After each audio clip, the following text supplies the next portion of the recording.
¿Qué tal? Buenas tardes. Bienvenidos a esta sesión a la que hemos llamado Desafíos inmunológicos en el manejo de los pacientes con gamapatías monoclonales.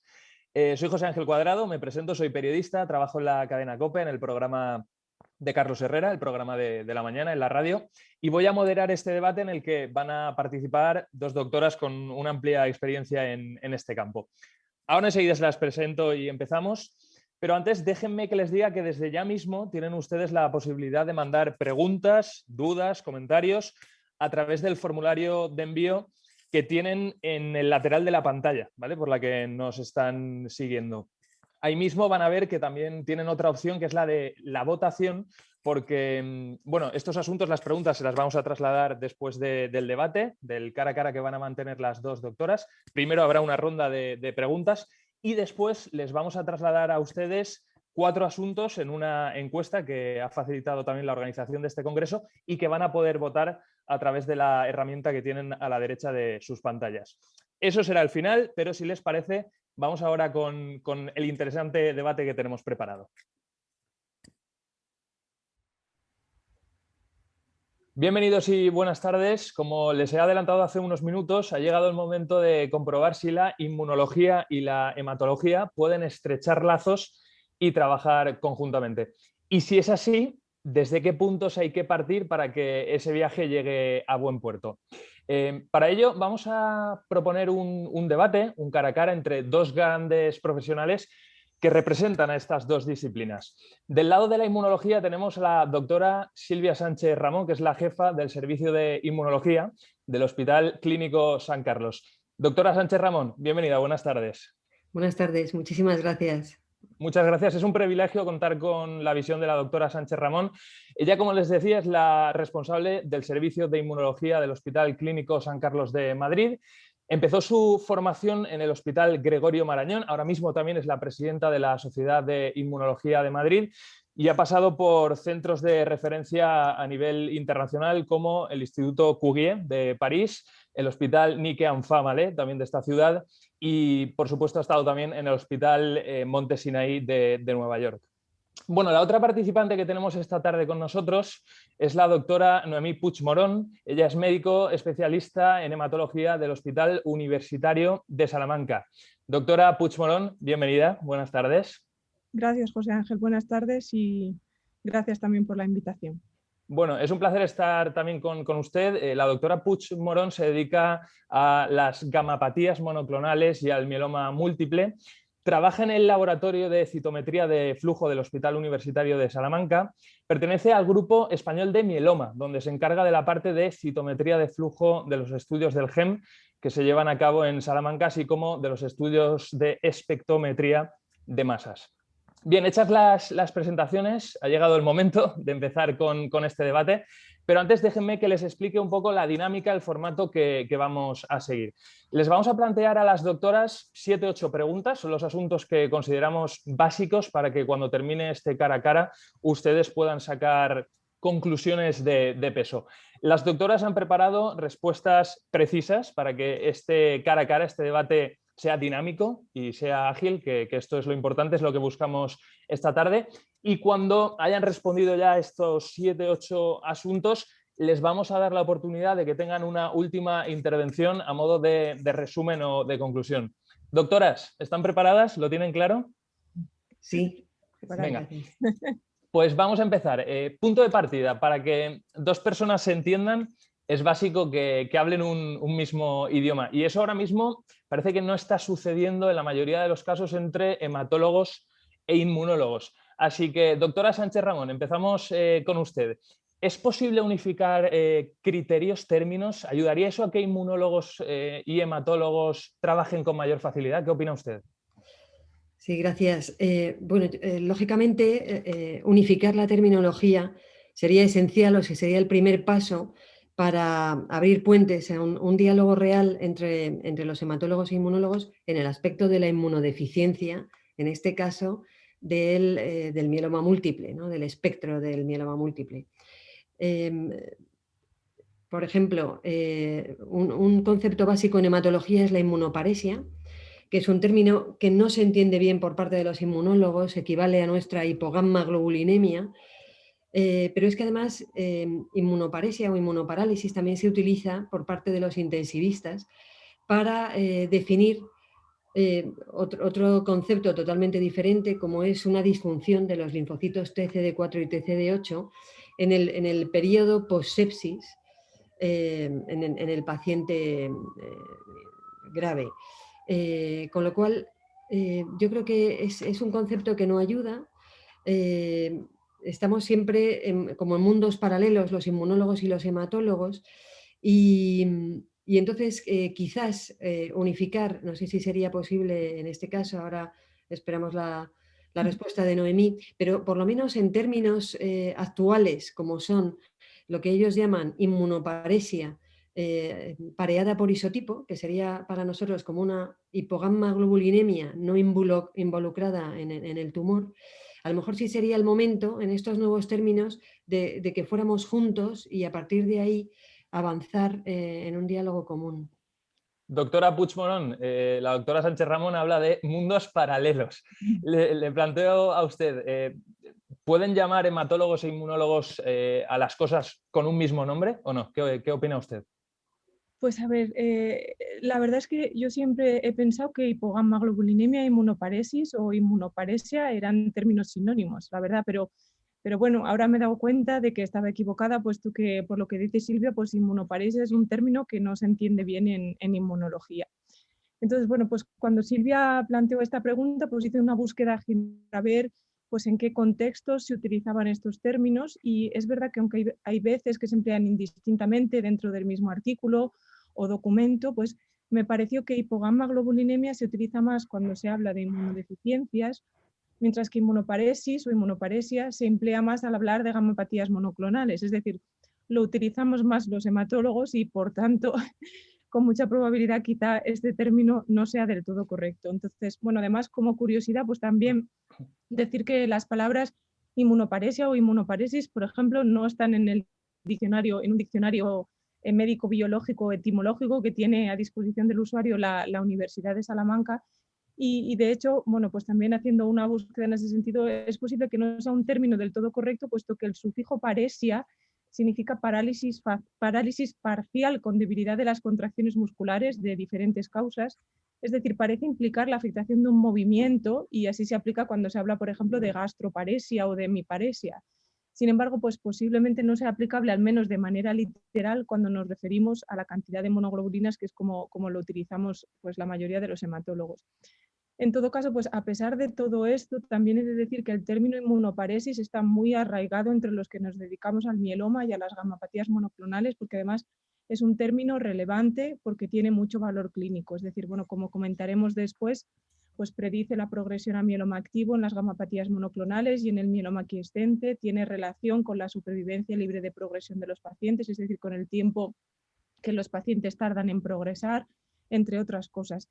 De manera que bueno, pues que tendremos que hacer un esfuerzo grande los hematólogos pues para acostumbrarnos a decir hipogammaglobulinemia, que es además, pues digamos, la manera de entendernos con los hematólogos, como dice Silvia, con los inmunólogos, perdón. Inmunólogos. Silvia, sí.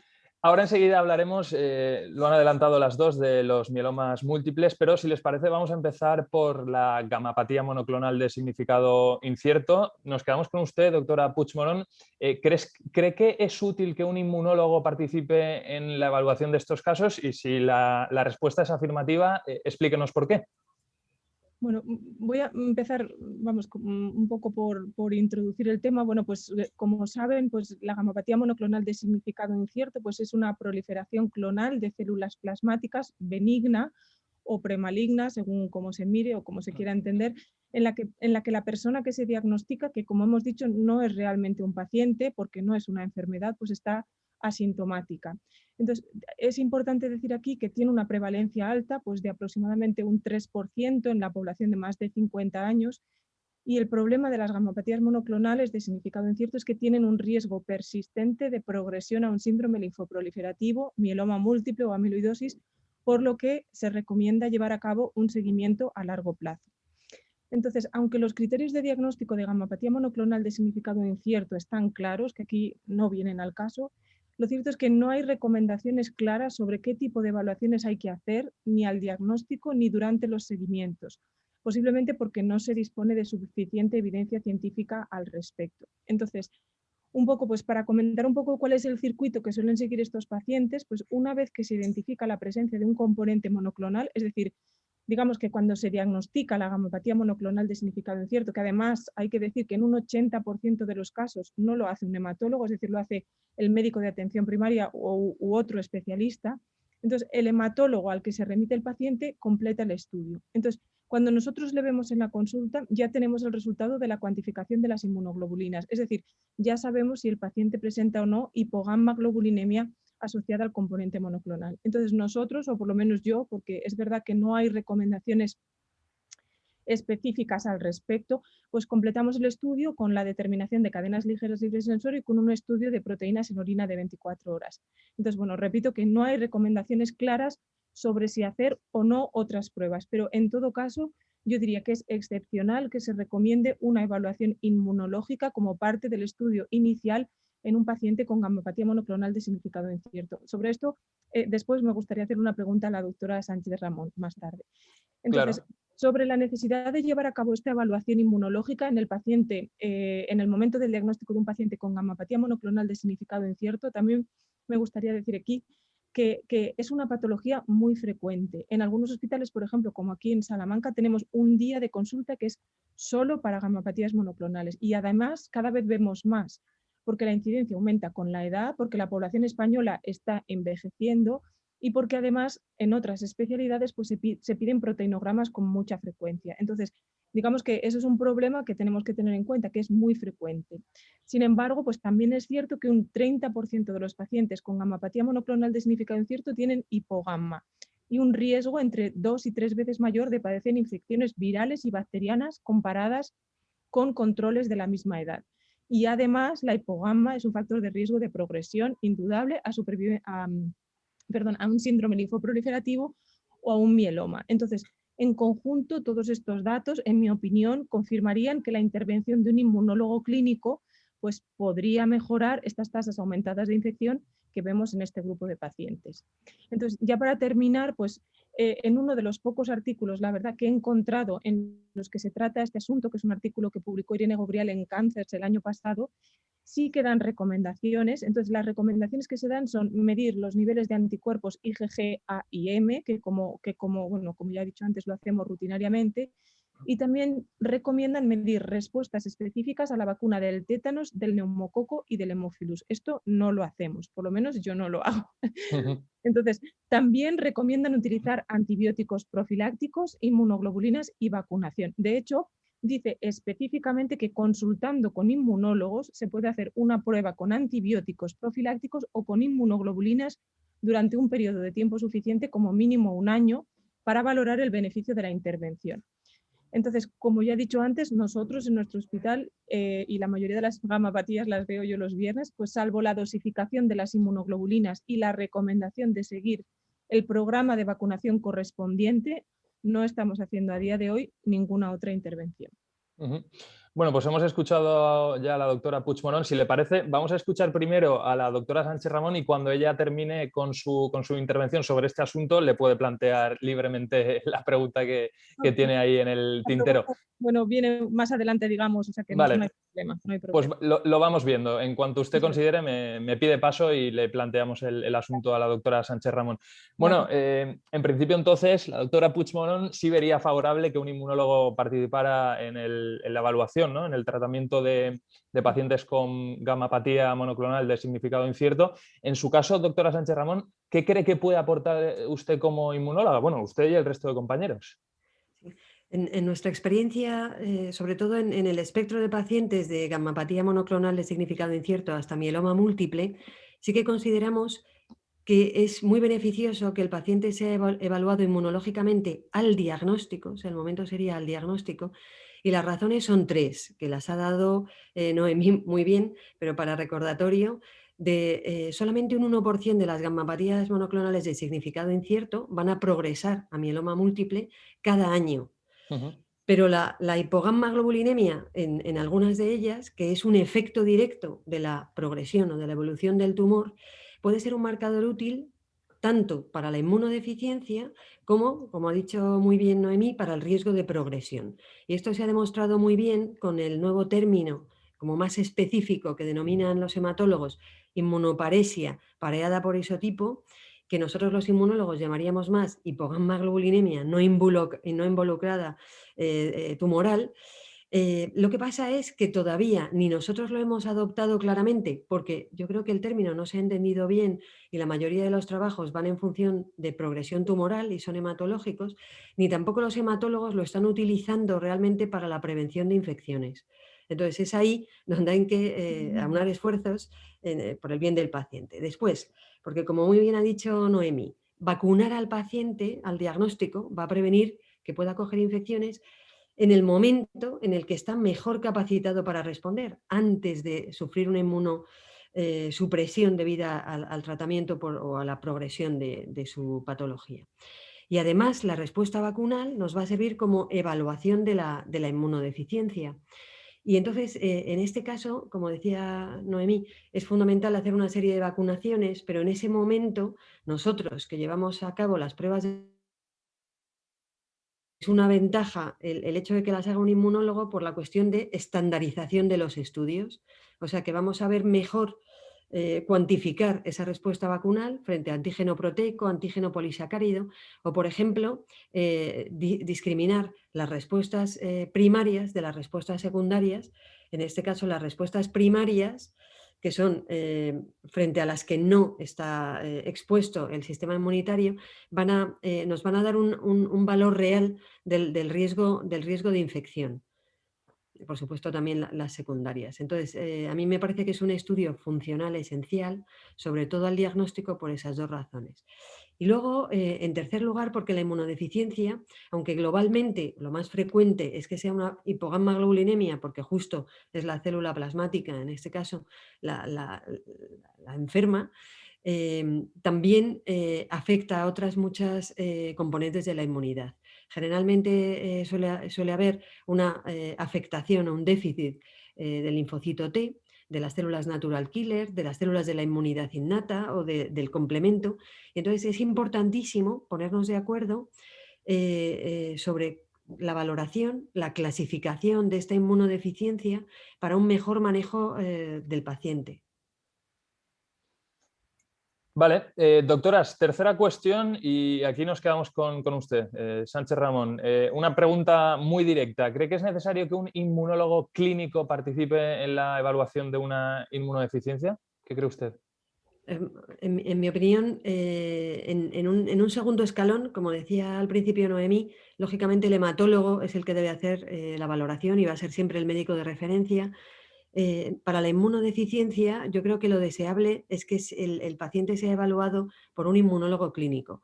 Es verdad que cuando digo inmunólogo clínico muchas veces es el experto en inmunodeficiencias, que puede ser un pediatra o un internista, una persona experta en inmunodeficiencias. Las inmunodeficiencias son complejas, cada vez van adquiriendo mayor grado de complejidad y requieren un especialista experto en ellos, ¿no? Yo creo que cada vez vamos viendo que incluso las terapias van adquiriendo tal grado de complejidad que es muy difícil elegir entre el arsenal de terapias que tenemos disponibles. Y yo creo que de la colaboración entre un inmunólogo y un hematólogo no pueden salir sino muy buenas dinámicas, incluso, por ejemplo, en la selección de la terapia más adecuada para algún tipo de paciente, en la inmunomonitorización, en la decisión de los mejores momentos para llevar a cabo pruebas que son como más cruentas, por ejemplo, pues, la realización de una biopsia de médula ósea, por poner un ejemplo, ¿no? Bueno, nosotros, por ejemplo, en el servicio tenemos la suerte de trabajar con hematólogos que son muy abiertos y que nos han dejado entrar en equipo con ellos y esto pues, da muchos resultados muy positivos para el conocimiento de la enfermedad, para el paciente en particular, pero nos damos cuenta que queda muchísimo trabajo por hacer. Mm. Ahora enseguida les voy a preguntar precisamente por ese tema, por saber, conocer si en su entorno, ¿no?, existe esa colaboración o al menos han estrechado lazos entre inmunólogos y hematólogos. La doctora Sánchez Ramón ya ha dejado caer algo, ahora enseguida nos lo va a desarrollar. Pero antes, doctora Puigmorón, sobre este mismo asunto del que nos acaba de hablar Sánchez Ramón, ¿usted qué opina? ¿Está de acuerdo? A ver, entonces, bueno, pues la necesidad de un inmunólogo clínico para evaluar una inmunodeficiencia, pues Eso es. ya sea primaria o secundaria, pues parece algo lógico. Entonces, pero la realidad es que pues, no todos los hospitales disponen de un inmunólogo clínico, como por ejemplo el que yo trabajo. Entonces, en mi opinión, bueno, pues este papel de alguna manera se suple por el experto en infecciones de medicina interna, como ha dicho Silvia, pues que es una figura que está mucho más extendida en nuestros hospitales. Entonces, en este sentido, quizás decir que el mieloma, que es el paradigma de gamapatía monoclonal, bueno, pues se asocia con una inmunodeficiencia que además es de origen multifactorial, tanto por la propia enfermedad como por los tratamientos que utilizamos para combatir el mieloma.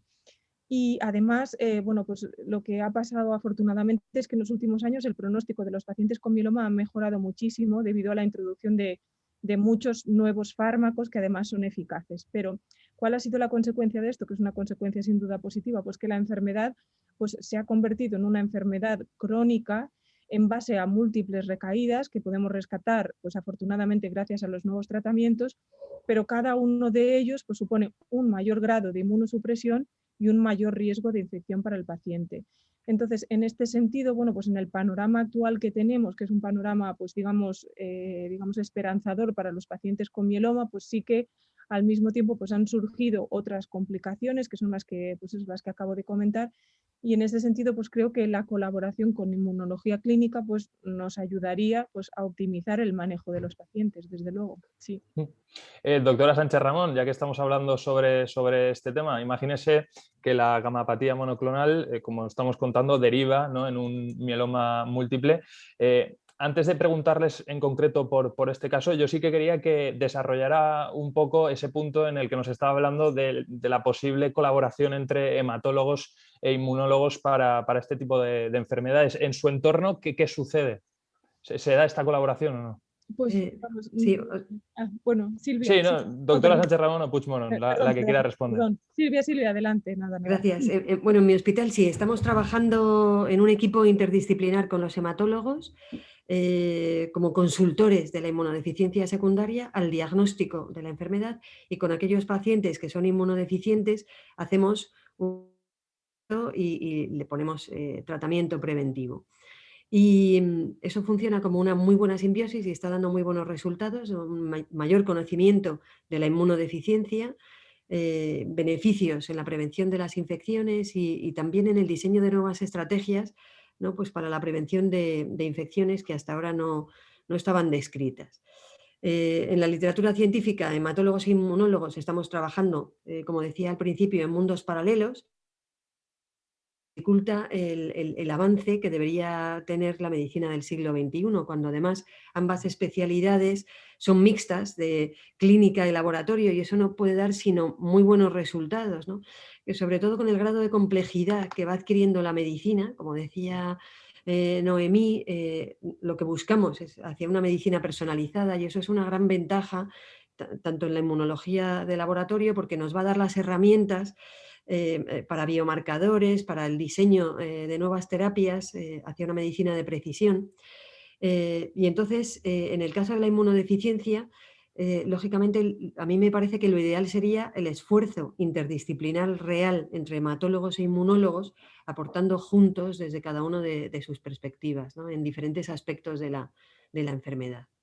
Doctora Puigmorón, que quería hablar sobre este tema, cuéntenos qué es lo que sucede en su entorno. Hablaba de que no todos los hospitales, por suerte o por desgracia, en este caso, mejor dicho, por desgracia, cuentan con los profesionales necesarios para afrontar estos casos. Sí, bueno, pues en mi opinión y vamos, en mi experiencia, pues la verdad es que existe un vacío por lo menos en mi experiencia, en la valoración específica de la inmunodeficiencia en pacientes con gamapatías monoclonales, tanto en el momento del diagnóstico como durante la evolución de la enfermedad. Entonces aquí está la pregunta que tenía yo así Adelante. para hacerle, Vamos Silvia. a aprovechar ahora. Entonces, en este sentido, pues me gustaría preguntarte, Silvia, pues qué tipo de evaluaciones propondrías hacer y en qué momentos de la evolución de los pacientes con mieloma, vamos, un poco así de manera general, por si de los que luego podría derivarse alguna intervención que pudiera mejorar el pronóstico de nuestros pacientes, que en este caso, vamos, entiendo que sería pues prevenir la mortalidad que se asocia con las infecciones, ¿no? ¿Qué pruebas recomendarías y en qué momentos? Sobre todo de los pacientes con mieloma, digamos, que son los, vamos, Sí, o sí. de O las sea, gamapatías monoclonales también. lo que está descrito hasta la fecha y es que cuando los pacientes tienen infecciones recurrentes o una única infección grave, ya sería el momento de hacer la evaluación inmunológica. Y esa evaluación inmunológica consistiría en una cuantificación, por supuesto, de las inmunoglobulinas, IgG, IgA, IgM e IgE, dejar de lado, de las proteínas totales, del perfil hepático y renal, pero bueno, eso generalmente la mayoría de los pacientes lo tienen. Y después de los anticuerpos basales, ¿no? Eso, por ejemplo, podría perfectamente en un primer paso hacerlo el hematólogo. Si hay alguna alteración en alguno de esos parámetros, ya lo ideal sería hacer la evaluación funcional, que es inmunizar al paciente y medir, cuantificar frente a antígeno proteico y antígeno polisacárido. Y en ese sentido nosotros hemos visto que clásicamente el neumococo era el mejor polisacárido, pero ahora ya con la nueva vacuna de Prevenar, y al ser una vacuna conjugada, pues vuelve a ser, o sea, la medición de un antígeno proteico, el toxoide tetánico también es clásico, y nosotros en los últimos años hemos estandarizado cada vez más, pero bueno, habrá que validarlo, ¿no?, con otras series independientes, la respuesta frente a la Salmonella typhi. Entonces, eso nos sirve para discriminar muy bien respuestas primarias, mientras que el neumococo y el toxoide tetánico representarían muy bien las respuestas secundarias. Esto, que es ideal cuando el paciente tiene infecciones recurrentes, hemos visto que con el grado de evidencia actual de muchos trabajos de hematólogos respecto a la progresión de la enfermedad, tendría sentido hacerlo desde el inicio, al diagnóstico de la gammapatía. ¿Por qué? Por la cuestión que decíamos al principio, estás vacunando en el momento en el que el paciente tiene la oportunidad para responder de la mejor manera, mientras que cuando ya ha evolucionado no va a responder igual. Entonces su capacidad de una respuesta secundaria va a disminuir francamente si esperamos más. Y después, porque si empezamos a trabajar de manera real y de manera, porque me refiero, claro, a nivel nacional, conjuntamente, lo lógico sería hacer directrices o guías como más integradas por inmunólogos y hematólogos, en las que ya no solamente veamos el riesgo de infecciones, que por supuesto, y prevención, sino el riesgo de progresión o de recurrencia o de respuesta. O sea, yo creo que van a ir saliendo muchas soluciones emergentes, ¿no?, de esta colaboración. Sí, de hecho, ese era el siguiente tema, doctoras, porque hemos escuchado ya algunas barreras que existen para acercar posturas. También han puesto sobre la mesa varias claves, ¿no?, para entender esa idoneidad de que trabajen juntos ambos profesionales. Pero claro, la pregunta es, ¿por dónde se empieza, ¿no?, para que esto suceda? La doctora Sánchez Ramón ha dejado caer ya ha hecho un avance sobre este asunto. Vamos, si le parece, a empezar por la doctora Puig Morón. ¿Qué propone usted? ¿Por dónde se debería empezar? Bueno, pues en principio pues, sería pues, útil, digamos, pues a lo mejor la creación de foros de debate como este, en el que se reconocen las deficiencias y se plantean un poco pues, los problemas a resolver.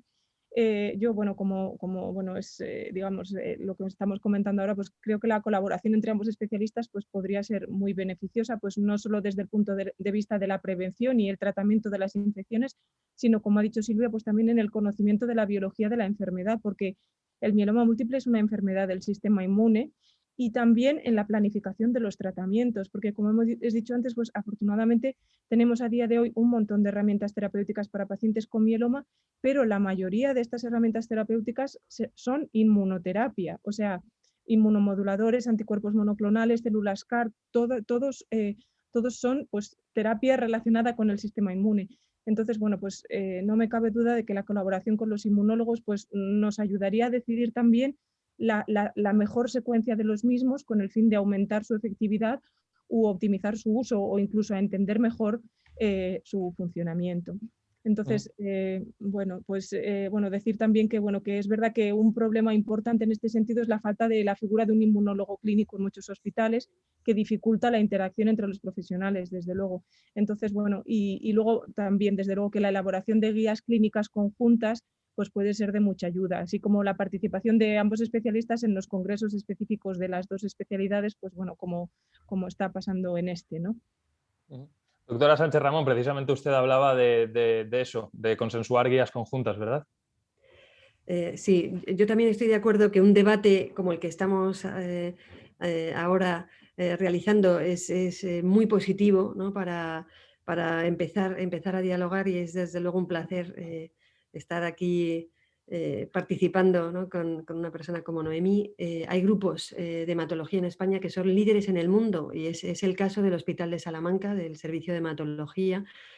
Y es verdad que en general, en una enfermedad como es el cáncer, el aspecto de prevención de las infecciones siempre ha quedado como relegado, un poco por la gravedad de la enfermedad de base.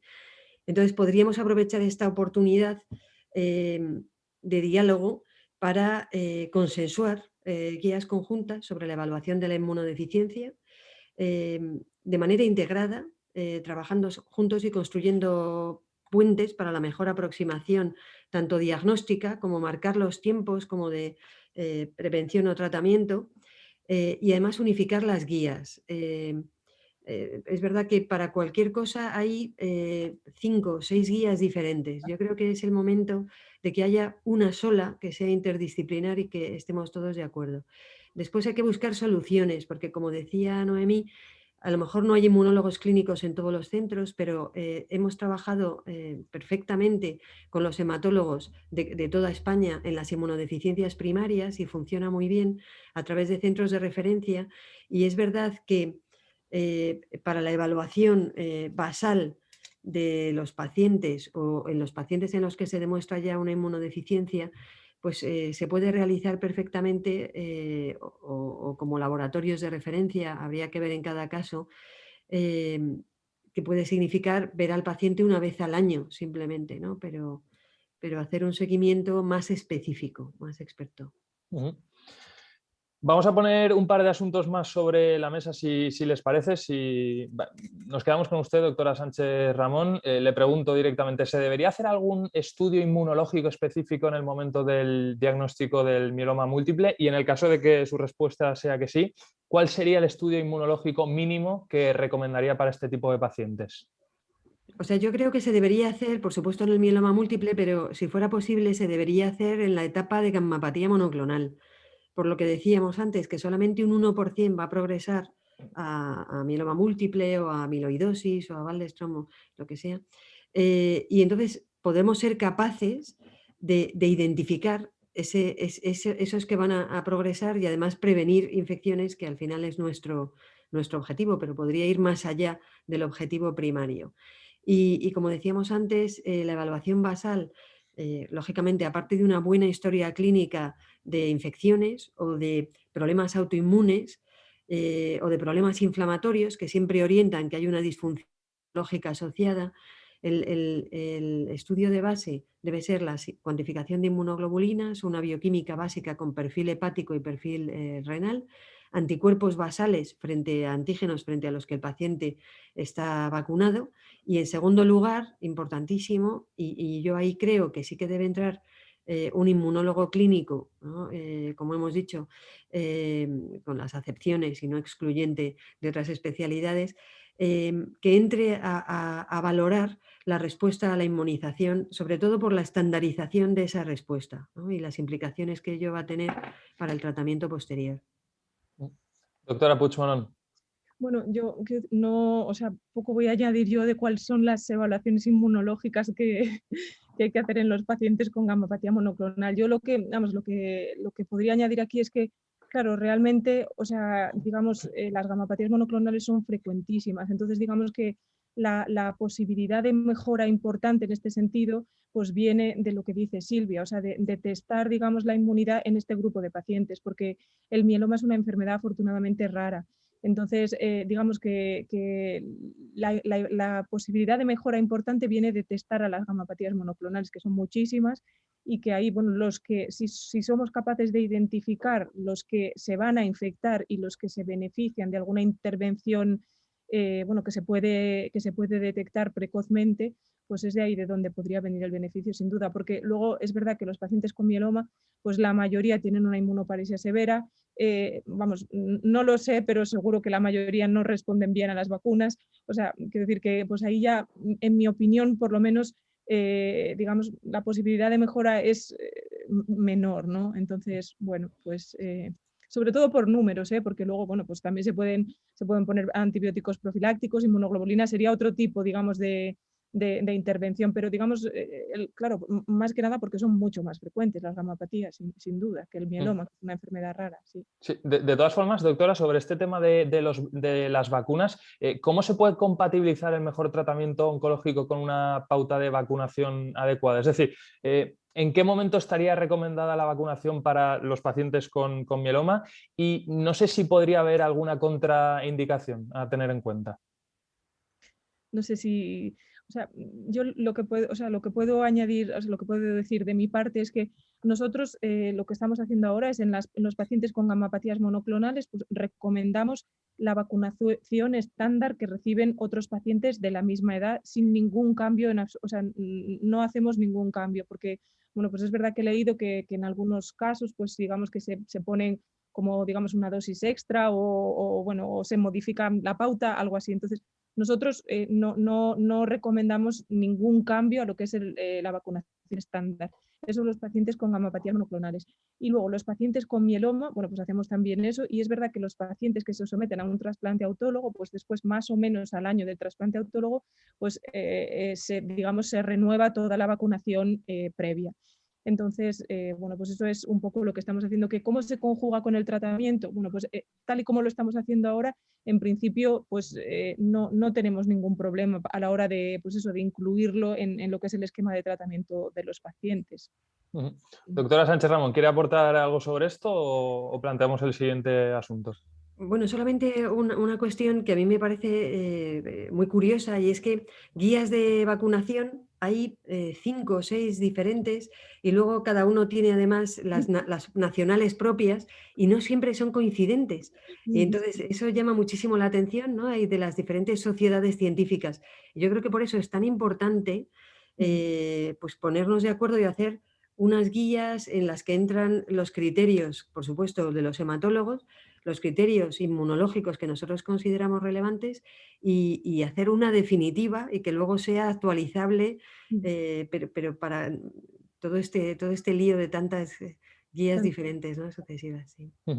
Y este es el último asunto que voy a poner encima de la mesa antes de darles esa última intervención a modo resumen o conclusión. Sobre este asunto, que responda la que quiera o incluso las dos. Frente a las nuevas terapias dirigidas a células B, ¿habría alguna recomendación específica para los pacientes con este tipo de tratamiento? Terapias contra células B. Bueno, es algo amplio decir eso, pero bueno, digamos que si nos referimos al daratumumab, que digamos Eso que es. es un anticuerpo monoclonal, pues que digamos está incorporado a la primera línea de todos los pacientes con mieloma en la actualidad, que aporta a todos los regímenes que considerábamos estándar y tal, pues es verdad que el daratumumab pues, induce unas respuestas, una tasa de respuestas muy importantes en los pacientes, pero también es verdad que aún en estas circunstancias los pacientes siguen con hipogammaglobulinemia. Ya iba a decir inmunoparesia, pero hipogammaglobulinemia. No, acerquemos posturas, llamemos a las cosas por el mismo nombre, sí señor. Entonces, es verdad que, vamos, yo es lo que veo en la práctica habitual, que hay pacientes que tienen hipogamma grave que no se infectan Y hay otros pacientes que no tienen una hipogama tan grave que sin embargo sí se infectan. Entonces, bueno, digamos, ¿qué estrategias de tratamiento para prevenir infecciones estamos siguiendo? Pues, bueno, pues la verdad es que o ponemos inmunoglobulinas o ponemos antibióticos, o primero ponemos una cosa y luego la otra, y bueno, es un poco, pues, digamos, según arte. Tampoco, que yo sepa, hay ninguna recomendación específica en relación a esto. Pero lo que sí que es verdad es que la tasa de infecciones en pacientes tratados con daratumumab es alrededor de un 20-25% en todos los estudios que lo utilizan en primera línea. O sea que es una cosa a tener en cuenta, sin duda. Muy bien, pues ahora vamos a ofrecer a las doctoras, lo habíamos dicho al principio, una última intervención a modo de conclusión, resumen. Doctora Sánchez Ramón, empezamos con usted, puede decir lo que considere. Adelante. Gracias. Bueno, pues la inmunodeficiencia secundaria es una causa de morbimortalidad importante en todo el espectro, desde la gammapatía monoclonal de significado incierto hasta la fase de mieloma múltiple, como lo ha demostrado muy dramáticamente la COVID-19, ¿no? Y de hecho, esta pandemia ha marcado que el factor de riesgo más grave en mortalidad justamente son los pacientes que tienen malignidad hematológica, hasta un 60%.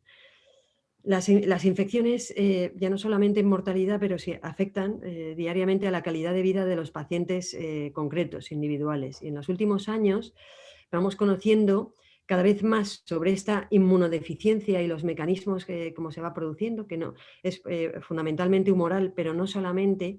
Y además vamos a avanzar exponencialmente en el momento que estamos utilizando herramientas de la biología molecular para como la secuenciación masiva o el exoma de los pacientes, y vamos a ver también muchos cruces entre genes de las inmunodeficiencias primarias y las inmunodeficiencias secundarias. La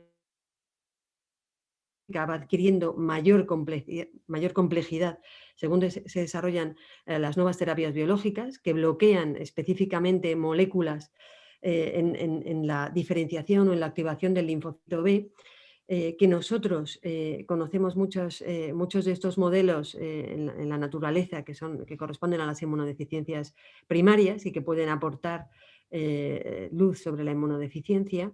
Y además, en la malignidad hematológica desde el punto de vista de la prevención de infecciones o del riesgo de infecciones realizados en su mayor parte por inmunólogos, y desde el punto de vista de la progresión tumoral realizados mayoritariamente por los hematólogos. Entonces, yo creo que tenemos una oportunidad única de aunar esfuerzos para realizar estas guías integradas, ¿no?, tan necesarias desde la hematología y desde la inmunología clínica, de cómo evaluar a los pacientes, en qué momento sería más adecuado, qué seguimiento hacer, qué profilaxis de las infecciones, y a partir de ahí seguro que surgen un montón de puntos pues para el avance de esta especialidad, ¿no?, de esta patología. Gracias, doctora. Puigdemont, es su turno. Bueno, pues por mi parte decir que este debate me ha servido para darme cuenta de algo que parece obvio, pero en lo que no había reparado, la verdad, y es que el manejo de la inmunodeficiencia secundaria a la que se asocian las gamapatías en general y el mieloma en particular, pues podría mejorar a través de la colaboración con los inmunólogos clínicos, pues como Silvia.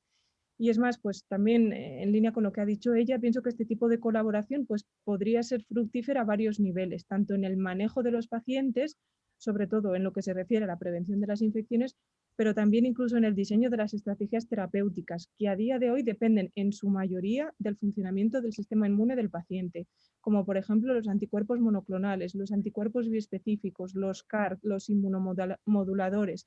Todos ellos dependen del funcionamiento del sistema inmune del paciente como arma para tratar la enfermedad. Y también en el conocimiento de la biología de la enfermedad, porque el mieloma es un tumor, pero de una célula del sistema inmune.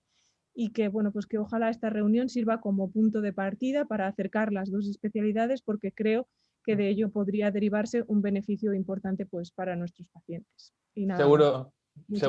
Seguro que sí. Muchísimas gracias a las dos por sus aportaciones, por sus análisis. Yo creo que ha sido muy interesante escuchar las reflexiones que han puesto hoy sobre la mesa. Y ahora, si les parece, vamos a pasar la pelota al tejado de todas las personas que han estado siguiendo este debate durante la tarde, porque seguramente tendrán dudas, tendrán preguntas y tendrán reflexiones que hacer. Así que, si les parece, doctoras, vamos a ello.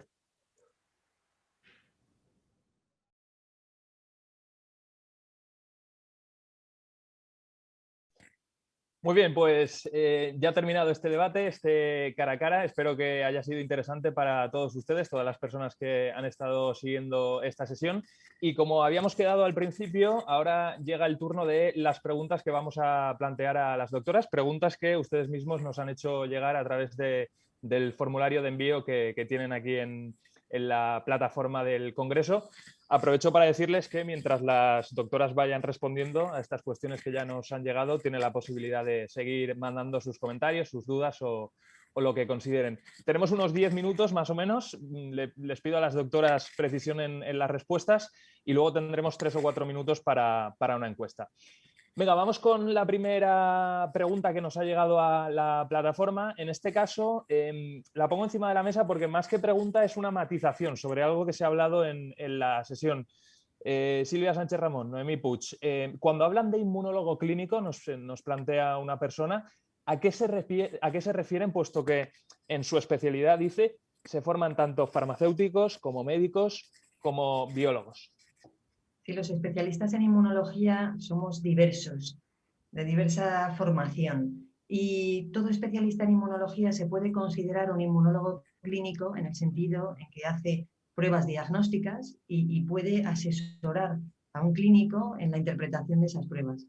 Y después hay médicos que son inmunólogos clínicos un poco más allá porque se hacen responsables del diagnóstico y el tratamiento de los pacientes. A eso me refería. Y bueno, esto es mi opinión. Doctora Puig, ¿algo que añadir o vamos con el siguiente asunto? Yo la verdad es que poco tengo que añadir en este sentido. No lo sabía. O sea que gracias a Silvia por explicárnoslo. Genial. Venga, pues dicho esto, vamos con la segunda pregunta. Nos la plantea Manuel Hernández, que por cierto les da la enhorabuena por el formato de la sesión. Dice que le ha gustado mucho. Gracias, Manuel, también por estar con nosotros esta tarde. Manuel plantea, ¿cuándo se deberían hacer los estudios postvacunales? ¿A partir de qué concentración de inmunoglobulinas? Ya que muchas gamapatías monoclonales de significado incierto no tienen hipogama. Dice, como comentaba la doctora Puig, hay muchísimos individuos con gamapatías y sería inviable hacer estudios de respuesta a vacunas a todos los pacientes. Muchísimas gracias, Manuel, por la pregunta. Efectivamente, a día de hoy lo que está demostrado es que al diagnóstico de una malignidad hematológica, cuando empiezan a tener infecciones o hipogama, habría que hacerles la inmunización. Una vez que llevas mucho tiempo trabajando, como hemos comentado en el debate, te das cuenta que lo ideal sería inmunizar al inicio y eso sería un beneficio para el paciente individual, que al final es lo que buscamos. Si es así, tendremos que encontrar soluciones en cada hospital. Yo creo que inviable no hay nada si beneficia al paciente. Habrá que ver solo cómo hacerlo. Yo tampoco voy a poder aportar mucho en esto. Entonces, bueno, es verdad que pacientes con gamapatía monoclonal hay muchísimos. Entonces, sería un poco lo que dice Silvia, o sea, identificar qué grupo de pacientes son los que más se infectan y, por lo tanto, en qué grupo de pacientes quizá hacer una intervención podría tener mayor beneficio clínico. Porque es verdad que dentro de las gamapatías monoclonales, pues por lo menos en cuanto a pronóstico se refiere, hay grupos con diferente pronóstico. Entonces, entiendo que también habrá grupos con diferente riesgo infeccioso, probablemente. Entonces, quizá, pues a lo mejor haciendo estudios en ese sentido y estratificando a los pacientes por el riesgo que tienen de tener infecciones, pues podríamos hacer alguna intervención pues eso, para obtener el mayor beneficio clínico. Pues doctora Puig, vamos con la siguiente pregunta que le plantea Daniel Pleguezuelo, porque directamente es para usted. Comenta, los hematólogos prestan atención a lo que denominan como inmunoparesia cuando comienza a detectarse inhibición de la síntesis de isotipos no involucrados en la gamapatía monoclonal. Le plantea, ¿con qué frecuencia aparecen infecciones en pacientes con inmunoparesia con respecto a los que no la tienen? A ver, yo ahora mismo un porcentaje no sabría darle. Entonces, en los pacientes con gamapatía monoclonal, pues la verdad es que la mayoría no tienen inmunoparesia. O sea, pues yo diría como un 40% de los pacientes con gamapatía monoclonal de significado incierto tienen inmunoparesia solo, o sea, menos de la mitad. Entonces, ya digo que no sabría decir exactamente cuál es la frecuencia de infecciones en los dos grupos. Lo que sí podemos decir dentro del grupo de pacientes con gamapatía monoclonal es que sabemos que tienen mayor riesgo de infección. En este caso, lo que aplicaría decir sería de infecciones bacterianas que un grupo control de la misma edad. Es decir, que ese grupo de pacientes pues, tiene más riesgo de infección y dentro de ese grupo de pacientes pues, sabemos que un 40% más o menos tiene inmunoparesia. Entonces, lo que puedo aportar en este sentido es que, bueno, he leído algún estudio en el que es verdad que lo que es el riesgo de infección en el grupo de pacientes con gamapatía monoclonal tenía relación con la cantidad de componente monoclonal, no necesariamente con la hipogamma. Entonces, bueno, eso es un poco lo que la experiencia a mí me dice, que hay pacientes, más que pacientes con gamapatía monoclonal, pacientes con mieloma que tienen inmunoparesia y no se infectan y viceversa. Hay pacientes con mieloma que no tienen inmunoparesia y que se infectan, ¿vale? Entonces, bueno, pues también es verdad que la mayoría de los pacientes con mieloma en el momento del diagnóstico tienen inmunoparesia y tienen inmunoparesia severa. Y que, bueno, pues por lo menos, quiero decir, lo que dicen también los estudios es que los pacientes con mieloma pues se infectan por encapsulados, que son, bueno, pues digamos, las infecciones que se previenen con inmunoglobulinas, ¿no? Bueno, eso es un poco lo que puedo decir, pues, que los pacientes con mieloma tienen inmunoparesia y se infectan por encapsulados, y los pacientes con gamapatía monoclonal, pues bueno, pues hay, hay pocos datos y los datos, bueno, son contradictorios, o sea que hay con inmunoparesia que no se infectan y viceversa. No sé, más o menos. Vale, Daniel, doctora Silvia Sánchez Ramón, le plantea también una pregunta directamente a usted y luego hay una pregunta para las dos. Si le parece, vamos primero con la que va dirigida a usted. Doctora, le pregunta si disponen de datos de respuesta vacunal a pacientes con inmunoparesia. Ya, bueno, o sea, yo creo que un poco lo que nos ha desacreditado también frente a los hematólogos clásicamente es que la inmunoparesia, que es una hipogamma general, en el caso del espectro de la gammapatía al mieloma, no es muy relevante, porque precisamente, claro, muchas veces la IgG está normal o incluso aumentada. Entonces, esta nueva inmunoparesia, que es la inmunoparesia no involucrada, es muchísimo más específica porque está marcando la hipogamma en la población de linfocitos B, o de células plasmáticas sana. Y sería muchísimo más útil. Y luego, por supuesto, a nosotros el marcador funcional de respuesta a inmunización nos parece que con respecto al riesgo de infecciones es muchísimo más útil. Y es lo que estamos en realidad utilizando para predecir riesgo de infecciones y también de progresión tumoral, claro. Sí, bueno, y Daniel plantea una tercera pregunta que en el fondo es para las dos. Les pregunta si podría ser la inmunoparesia un marcador serológico para realizar estudios avanzados sobre inmunocompetencia antes de esperar a la aparición de infecciones. Sí, Pues, la inmunoparesia está no involucrada, no una inmunoparesia general. Que como decía Noemí, hay pacientes con una hipogamma muy severa y no cogen infecciones. no. Esto lo vemos sobre todo en las gamapatías. Es verdad que hay algunas gamapatías que tienen una inmunoparesia muy severa y no se infectan. Otra cosa es el mieloma, porque además la mayoría tiene inmunoparesia, pero tienen otros factores que predisponen a tener infecciones. Pero en las gamapatías se ve con frecuencia, sí. Por eso la respuesta funcional, como sucede en las primarias, es tan importante. Vale, les voy a plantear una última pregunta. Les pido que sean precisas, breves, porque tenemos que ir con la encuesta. Y antes, simplemente decirle a Sergio García que nos ha mandado también una pregunta sobre un caso concreto, ¿vale? De un paciente. Le voy a trasladar esa pregunta a las doctoras y si les parece, les responden a Sergio pues, a través del correo, ¿vale? Que nos ha facilitado, porque es un caso muy concreto, con lo cual yo creo que es lo mejor. Antes de ir con la encuesta, la última pregunta la plantea Miguel Martín. Dice que ¿por qué no se incentiva desde la Sociedad Española de Inmunología que haya en todas las provincias equipos multidisciplinares de referencia para pacientes con deficiencias inmunitarias, en los que se incluyan inmunólogos clínicos, hematólogos, gastroenterólogos, neumólogos, etc. ¿No creen que se podría avanzar en la variabilidad de casos? Respuesta breve, por favor. Yo creo que eso debería, perdona Noemí. No, es que yo de la Sociedad Española de Inmunología tampoco Claro, lo siento, pero... Yo creo Pues que por Silvia, supuesto, entonces. la Sociedad Española de Inmunología tiene que tener un papel sin duda fundamental, pero también la Sociedad de Hematología. Esto es, Eso sí. o sea, tiene que ser un acuerdo entre sociedades y como plantea ahí con otras incluso sociedades. Y bueno, sí, esperemos que sea así. Yo lo veo muy positivo eso. Vale, vamos ya con la encuesta, pero antes dejadme que lea, bueno, un mensaje que ha mandado Estela. Felicita tanto a Noemí como a Silvia por la ponencia y dice que no es opinable qué es un inmunólogo clínico. Dice, es un tema regulado legalmente en el contexto de la ordenación de las profesiones sanitarias y son los profesionales capacitados por formación y por titulación para llevar a cabo la evaluación de la situación de patología objeto del debate por encima de otras especialidades. Bueno, eso más que una pregunta era una aportación, así que antes de terminar he querido también leerla.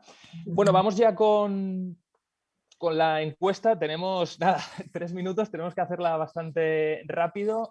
Pueden votar a través de la plataforma que tiene, bueno, que les ha facilitado la organización del Congreso, y si no es a través de la plataforma, a través de esta página web que ahora mismo están viendo en pantalla. Esa es la dirección en la que tienen que acceder para poder responder a las preguntas. Y si no, como les he dicho, desde la plataforma desde la que nos están siguiendo, a la derecha, ahí tienen un botoncito para poder votar. Venga, si les parece, vamos con la primera cuestión. La vamos a proyectar en pantalla. Ahí está.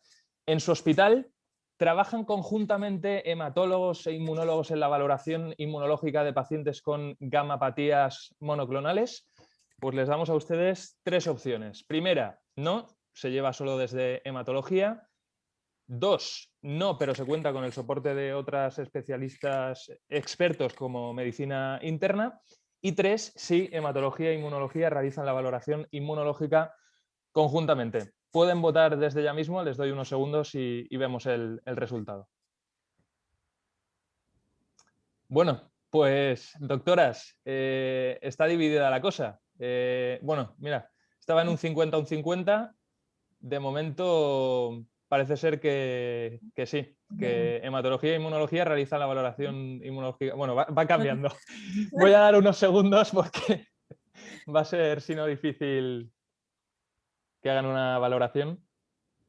Bueno, sí que varía. Va cambiando mucho. Claro, es que... Bueno, pero en principio vemos que estaba dividido entre que no, que se lleva directamente desde hematología, o que sí, que en algunos casos hematología e inmunología realizan la valoración conjuntamente. Sí. ¿Les sorprende esta respuesta o no? Bueno, yo creo que es un poco el punto de partida, ¿no? por el que hemos planteado esta sesión, porque en principio, como estamos viendo, en la mayoría de los casos simplemente se lleva desde hematología. Por lo que es tan necesario, ¿no?, este debate. Sí, de hecho a mí un 30% se me hace alto, pero bueno, igual es una impresión mía, pero... A mí me parecía bajo. No, o sea, quiero decir que idealmente, pero la realidad, no sé, no lo sé. Bueno, pues lo vamos a dejar aquí, si les parece. Parece ser que en la mayoría de los casos, desgraciadamente, y por eso estamos aquí planteando esta sesión, pues bueno, se lleva simplemente desde hematología. Vamos con la siguiente cuestión que planteamos a la gente que nos ha estado siguiendo, sobre la necesidad de llevar a cabo una evaluación inmunológica completa de las gamapatías monoclonales de significado incierto. Considera que, ahí tenemos 3 opciones. ¿Debería realizarse siempre en el momento del diagnóstico a todos los pacientes con EGMSI? 2, debería realizarse en aquellos pacientes con hipogamaglobulinemia o mayor riesgo de evolucionar a mieloma múltiple. 3, no lo considero necesario. A ver qué cree la gente.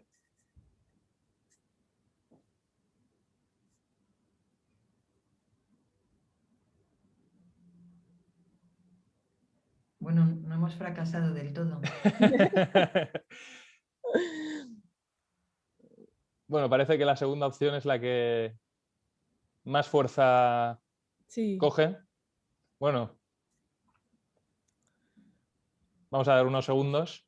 Recuerdo a la gente que puede votar o a través de la plataforma de la web o que también había otra web a través de la que podían entrar para acceder a este formulario. La segunda, digamos, es la que, bueno, la que tiene, digamos, mayor sentido Ajá. así a priori, pero Sí, claro, pero es verdad que luego pues la hipogamma y la infección no siempre están o sea, quiero decir, no siempre hay la misma relación entre las dos. Entonces, hay veces que tienen hipogamma y no se infectan y viceversa, como hemos dicho antes. sí. Entonces, bueno. Y luego también Bueno, no, sí, solo sí. una cosa que es verdad que cuando uno lee guías de gamapatía monoclonal no hay unas recomendaciones exactas de qué hacer. O sea, y en relación a esto no las hay. O sea, hay muy pocas cosas. Entonces, bueno. Al menos como vemos, la tercera opción está vacía, ¿eh? Bien. 0% la gente que no lo cree necesario. Sí. Bueno, pues lo vamos a dejar aquí, si les parece. Han hecho esta breve aportación la doctora Puig. Vamos con el siguiente tema que planteamos a las personas que nos están siguiendo, y es qué estudio consideraría para una evaluación inmunológica en pacientes con gamapatía monoclonal. En este caso damos 5 opciones: inmunoglobulinas totales, respuesta vacunal a antígeno proteico y polisacárido, subclases de IgG, subpoblaciones linfocitarias o todas las anteriores. A ver qué opina la gente.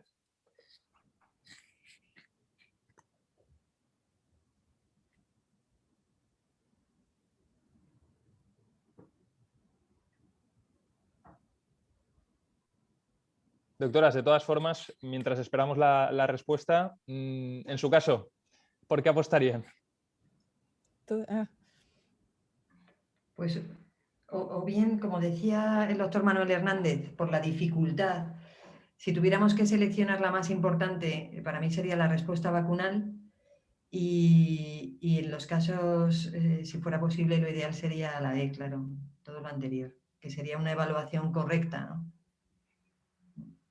Doctora Puig, entiendo que lo mismo, ¿no? Y bueno, yo lo único que, pues eso que quería añadir quizás es que, por ejemplo, las subclases de IgG, nosotros no es una determinación que se haga, o sea, es una determinación que probablemente tendríamos que pedir fuera, porque no la hacen en el hospital, por lo menos hasta donde yo sé.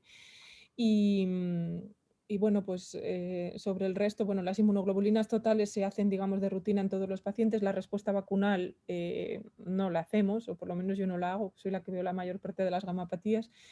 Las subclases, lo que digo, que habría que externalizarlo quizá, y las subpoblaciones sí que las podría. Quiero decir, en cuanto a cómo de fácil sería para un hematólogo que ve gamapatías monoclonales pedir todas estas pruebas, pues de 2 de las 4, por lo menos en mi caso, tendría problemas para pedirlas. O sea que empezando por ahí, pues nos queda bastante por mejorar, la verdad, porque Silvia ha dicho que para hacer una evaluación correcta habría que pedir todas. O sea que Y es bueno. lo que opina también la mayoría de la gente que nos está viendo. Lo vamos a dejar casi en un 80%, se van moviendo un poco los porcentajes, pero bueno, la conclusión y lo que la mayoría de gente piensa efectivamente son todas las anteriores. Venga, y vamos con la última.